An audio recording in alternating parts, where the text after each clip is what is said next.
সবাই মরে যাবো, আমরা সবাই, কেউ থাকবো না। এই পৃথিবী থাকার জায়গা নয়। কিয়ামতের সময় আল্লাহ তাআলা মালাকুল মাউতকে বলবেন, সবার রূহ কবজ করে ফেলো, সবার, কেউ থাকবে না, সবার রূহ কবজ হয়ে যাবে। আল্লাহ মালাকুল মাউতকে বলবেন, মালাকুল মাউত কি অবস্থা? বলবে সব শেষ। মাইয়াবকা, কে বাকি? মালাকুল মাউত বলবে জিনেরা বাকি, যাদেরকে দেখা যায় না। আল্লাহ বলবেন জিনদেরকেও শেষ করে ফেলো, রূহ কবজ করো। মালাকুল মাউত আজরাইল জিনদের রূহ কবজ করবে। আল্লাহ এবার জিজ্ঞেস করবে, ইয়া মালাকাল মাউত আখবিরনি মাইয়াবকা, এবার বলো আর কে বাকি? মালাকুল মাউত বলবে, আল্লাহ মানুষগুলো সব শেষ, জিনগুলাও শেষ, এবার বাকি ইবলিস শয়তান। কে বাকি? ইবলিসরেও শেষ করো, ইবলিসও শেষ। আল্লাহ আবার জিজ্ঞেস করবেন, ইয়া মালাকাল মাউতি মাইয়াবকা, আর কে বেঁচে আছে বলো। মালাকুল মাউত বলবে, আল্লাহ আপনার কথা অনুযায়ী পৃথিবীর সব মানুষের রূহ কবজ করলাম, সব জিনদের রূহ কবজ করলাম, ইবলিসের রূহ কবজ করলাম, এখন আছে শুধু ফেরেশতারা। আছে কারা?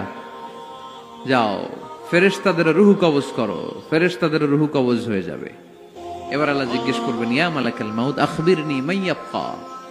মালাকুল মাউত বলবে, আল্লাহ আপনার কথা মতো ধরে ধরে সব শেষ, ফেরেশতাও শেষ, 4 জন ছাড়া।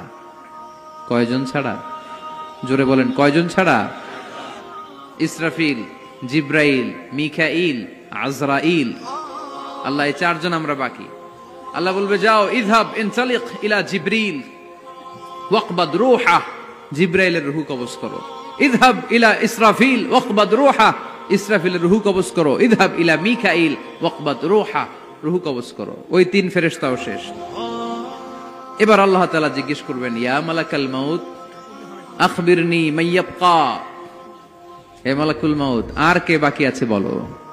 মালাকুল মাউত বলবে, আল্লাহ আপনার কথা মতো মানুষগুলো শেষ, জিনগুলো শেষ, ইবলিস শেষ, আমার বাকি 3 ভাই ইসরাফিল, মিকাইল, জিব্রাইলও শেষ, শুধু আমি, শুধু আমি।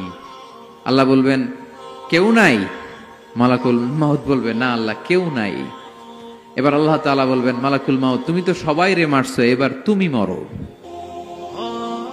এবার তুমি মরো, তুমি মরো। শোনার সাথে সাথে মালাকুল মাউতের কাঁপুনি ছুটে যাবে, খিঁচুনি এসে যাবে ভয়ে। আল্লাহ বলবেন, কাঁপুনি দিয়ে তো লাভ নাই, কারণ কুল্লু নাফসিন যায়িকাতুল। রব্বুল আলামিন বলবেন, মালাকুল মাউত কেঁদো না, এটাই দুনিয়ার বিধান, আমি আল্লাহর দেয়া বিধান, এটাই, জন্মালেই মরতে হয়। যাও, জান্নাত জাহান্নামের মাঝখানে একটা জায়গা আছে, জায়গাটার নাম হলো আরাফ। এই আরাফের মধ্যখানে যে দাঁড়া, ওখানে যে মালাকুল মাউত কাঁপতে থাকবে। মালাকুল মাউত বলবে, আল্লাহ সৃষ্টি শুরুতে যদি জানতাম, সৃষ্টি শুরুতে যদি জানতাম সবাইকে মৃত্যুদান করার পরে, রূহ কবজ করার পরে আমাকেও মরতে হবে, তাহলে এই কঠিন দায়িত্বের ব্যাপারে আপনার কাছে ক্ষমা চাইতাম। আজকে আমারও যে ভাগ্য বরণ করে নিতে হবে সৃষ্টির শুরুতে, আমি এটা কল্পনাই করতে পারি নাই।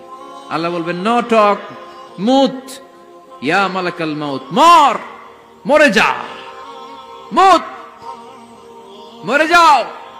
বলার সাথে সাথে মালাকুল মাউত এক বিকট চিৎকার হাঁকিয়ে মরে যাবে। মালাকুল মাউতের চিৎকারটা সেদিন এত ভয়ঙ্কর হবে, বিষ্ণু ঈসা ইসলাম বলেন, ওই চিৎকারের আওয়াজ যদি পৃথিবীর মানুষেরা কান দিয়ে শুনতে পেত, তাহলে কিয়ামত সংগঠিত হওয়ার জন্য আলাদা করে ইসরাফিলের সিঙ্গার প্রয়োজন হতো না। ওই চিৎকারের আওয়াজে প্রতিটা মানুষ কানের পর্দা ফেটে ওই জায়গায় লাশ হয়ে পড়ে যেত। এবার ডানে বায়ে, সামনে পেছনে, উপরে নিচে কেউ নাই, একজন ছাড়া। জোরে বলতে হবে, তিনি কে? আল্লাহ তখন পৃথিবীকে একটা ডাক দিবেন, বলবেন, ইয়া দুনিয়া আইনা আনহারুকি, এই পৃথিবী তোর নদীগুলো কোথায়? ইয়া দুনিয়া আইনা আশজারুকি, এই পৃথিবী তোর গাছগুলো কোথায়? বটতলা। ইয়া দুনিয়া আইনাল জিবাল, তোর বড় বড় মাউন্ট এভারেস্ট পাহাড়, আলাস্কা পর্বতমালা, আলপস পর্বতমালা, এগুলো কোথায়?